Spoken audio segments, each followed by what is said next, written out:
పట్టభద్రుల ఎమ్మెల్సీ ఎన్నికల్లో కూటమి సత్తా చాటింది. పోటీ చేసిన 2 పట్టభద్రుల ఎమ్మెల్సీ స్థానాల్లో టీడీపీ అభ్యర్థులు ఘన విజయం సాధించగా ఉత్తరాంధ్ర టీచర్స్ ఎమ్మెల్సీ స్థానంలో బీజేపీ బలపరిచిన పీఆర్టీయూ అభ్యర్థి గెలిచారు.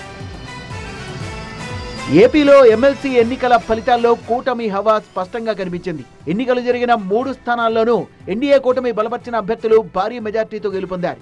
ఉభయ గోదావరి జిల్లాల పట్టభద్రుల ఎమ్మెల్సీగా కూటమి బలపరిచిన అభ్యర్థి పేరావత్తుల రాజశేఖరం గెలుపొందారు. పీడీఎఫ్ అభ్యర్థి వీరరాఘవులపై 77,461 ఓట్ల మెజార్టీతో రాజశేఖరం విజయం సాధించారు. 2 జిల్లాల్లోని 34 నియోజకవర్గాల్లో మా కేడర్ అంతా కూడా కలిసికట్టుగా పనిచేసింది. ఎమ్మెల్యేలు, ఎంపీలు, అలాగే జిల్లా పార్టీ అధ్యక్షులు, కూటమి నాయకులు పనిచేసాం కలిసికట్టుగా. ఇది ఒక కూటమి విజయం. ఈ విజయం అన్నది పట్టభద్రులు మరి మా మీద ఉన్న నమ్మకం, ఈ ప్రభుత్వం మీద ఉన్న నమ్మకంతో ఇంత అత్యధిక మెజార్టీ గెలిపించారు. ఉమ్మడి కృష్ణా, గుంటూరు జిల్లాల పట్టభద్రుల నియోజకవర్గ ఎమ్మెల్సీ కూటమి అభ్యర్థి ఆలపాటి రాజేంద్ర ప్రసాద్ ఘన విజయం సాధించారు.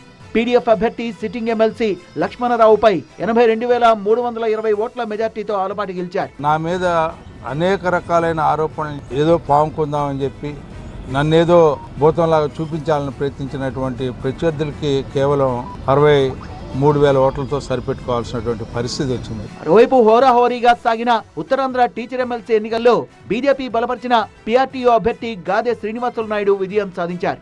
ఏపీడీఎఫ్ అభ్యర్థి సిట్టింగ్ ఎమ్మెల్సీ రఘువర్మపై ఆయన 2వ ప్రాధాన్యత ఓట్లతో గెలిచారు. టీచర్ల ఎమ్మెల్సీ స్థానంలో 10 మంది పోటీ చేయగా 8 మందిని ఎలిమినేట్ చేయడంతో శ్రీనివాసులు నాయుడు గెలిచారు. సమీకరణలు ఏమైనా గెలడమే ముఖ్యం.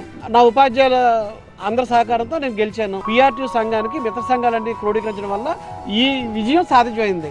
ఓటింగ్ అనేసరికి టీచర్ తాలూకా పనితీరు బట్టి ఉంటుంది. సంఘం వేరైనా సిద్ధం 1వ వయసు 2 నాకు వేయచ్చు. ఈ vote priority vote. 2 graduate, 1 teachers MLC స్థానంలో ఇటు విద్యావంతులు, అటు ఉపాధ్యాయులు కూటమి బలపరిచిన అభ్యర్థులకు జైగొట్టడంతో సీఎం చంద్రబాబు సుపరిపాలనకు ఈ ఫలితాలు నిదర్శనమని కూటమి నేతలు హర్షం వ్యక్తం చేశారు.